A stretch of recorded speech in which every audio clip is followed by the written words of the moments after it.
जय जय साथियों। सोहम गुरज गुरुवे नमः, सोहम गुरज गुरुवे नमः, सोहम गुरज गुरुवे नमः। सर्वे भवन्तु सुखिनः, सर्वे सन्तु निरामयाः, सर्वे भद्राणि पश्यन्तु मा कश्चित् दुःखं भवेत्। साथियों, कैसे हैं आप? आशा करते हैं आप अच्छे होंगे। तो साथियों, आज का विषय है, आज हम विषय लेकर के आए हैं कि हम पूजा पाठ तो बहुत करते हैं, लेकिन हमें लाभ क्यों नहीं होता है। देखिए गीता क्या कहती है इस बारे में। चलिए गीता के श्लोकों के द्वारा ही हम आपको समझा रहे हैं। कर्मेन्द्रियाणि संयम या आस्ते मनसा स्मरन् इंद्रियार्थान् विमूढ़ात्मा मिथ्याचारः स उच्यते।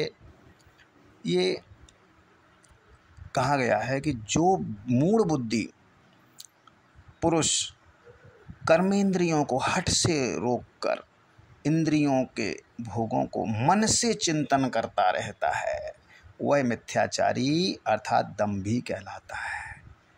जैसे लोग एकांत में ध्यान के लिए बैठते हैं तो झट से ऊँघने लगते हैं। इस बीच में यदि कोई श्रद्धेय पुरुष संयोगवश वहाँ आ पहुँचे तो झट से उठ बैठते हैं। यही तो पाखंड है। भगवान इससे बड़े नाराज होते हैं।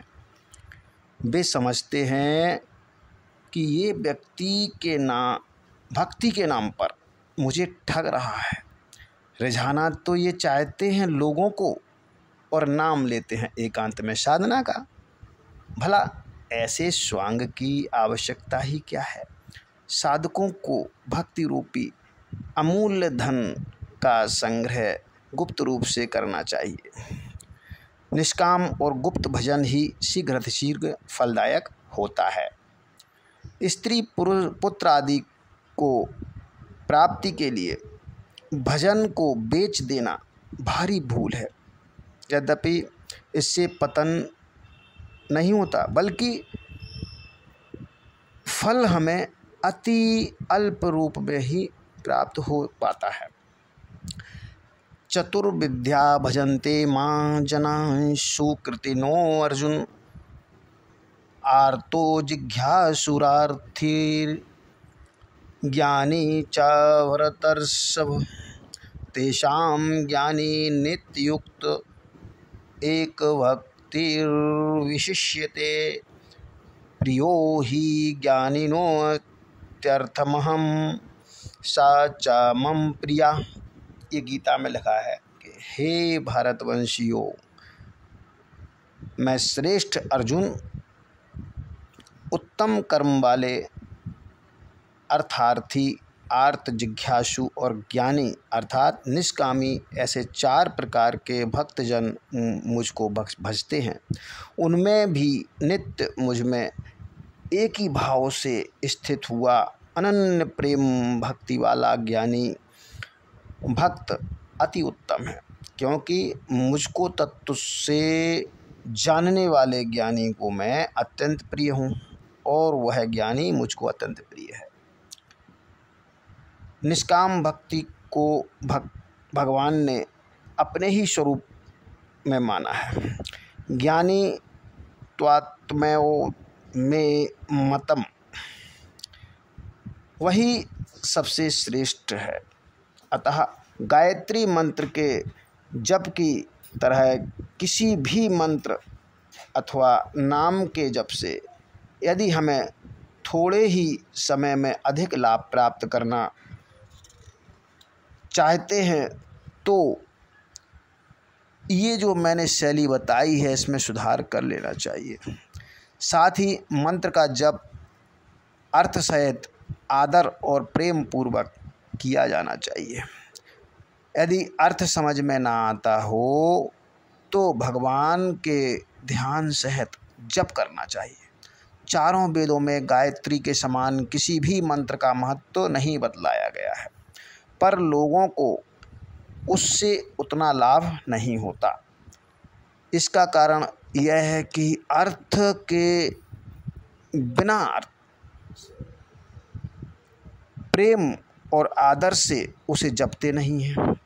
मनु जी ने स्पष्ट कहा है कि जो व्यक्ति गायत्री की 10 मालाएं नित्य जपता है वह केवल 3 ही वर्षों में भारी से भारी पाप से छूट जाता है। पर आजकल जप का मन तो नहीं करता और मणियाँ ही फिरती रहती हैं। कर में तो माला फ्रे जीभ फ्रे मुख माए, मनुआ तो चहु देश फ्रे यह तो सुमरन ना है। देखिए, जप तो पूरी करना ही है। साधक को तो भगवान को रिझाना है, फिर प्रेम और आदर में कमी क्यों करनी चाहिए। उपर्युक्त जो विशेषणों में को लक्ष्य में रखकर जप करने से एक माला से जो लाभ होगा वह 1000 माला से भी नहीं हुआ होगा और ना होगा। आप आज ही से इस प्रकार करके देखिए, थोड़े से समय में जितना अपरिमित लाभ होता है, 1.5 वर्ष में आपने जो मालाएं जपी होंगी वह 1 दिन से भी कम रहेंगी। इतना होने पर यदि असावधानता बनी रही तो विश्वास की कमी ही समझना चाहिए। भाई, अगर विश्वास है आपको तो पूर्ण विश्वास के साथ परमात्मा को ध्यान में करके और थोड़ा उनके मन में भी उनका ध्यान करके जब जाप करिए। जब जो भी जाप करो उसका अर्थ समझो, उस मंत्र का, उस भगवान का के चरणों में पूर्ण समर्पण हो जाओ। देखो आपको कैसे लाभ नहीं होता है। तो साथियों,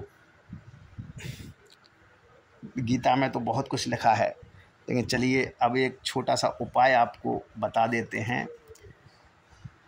इसी क्रम में जो अप्रत्याशित धन लाभ होने लगता है इस प्रयोग से, तो करना क्या है। देखिए, एक चौकोर साफ स्वच्छ भोजपत्र ले लीजिए और उस भोजपत्र में लाल चंदन से स्वास्तिक बना लीजिएगा और जब सूख जाए तो गोंद से उस भोजपत्र को नाग के सर से सजा दो। जो स्वास्तिक बना है ना, उसे सजा दीजिए। इसके पश्चात उसे काष्ठ की किसी चौकी पर लाल वस्त्र बिछाकर स्थापित कर दो और धूप दीप से पूजा करो। इस पूरे कार्य में ओम गं गणपतये नमः इस मंत्र का जाप करते रहें। पूजा के बाद गणेश जी का ध्यान करते हुए कम से कम 2 मिनट स्वास्तिक को अपलक निहारें और 2 मिनट बाद आंखें खोलकर उसी स्वास्तिक की कल्पना करें। यह क्रिया लगातार 21 बार करें आप। देखिए, ध्यान हमने जो गीता में बताया ना कि ध्यान का, तो ध्यान तो यहाँ करना है। ध्यान लगाइए स्वास्तिक पर जो हमें स्मृति में छा जाए हमारे, और हमें आँख खोल करके भी वही दिखे। ये किसी शुभ मुहूर्त से प्रारंभ करके इसको 45 दिन तक करिएगा।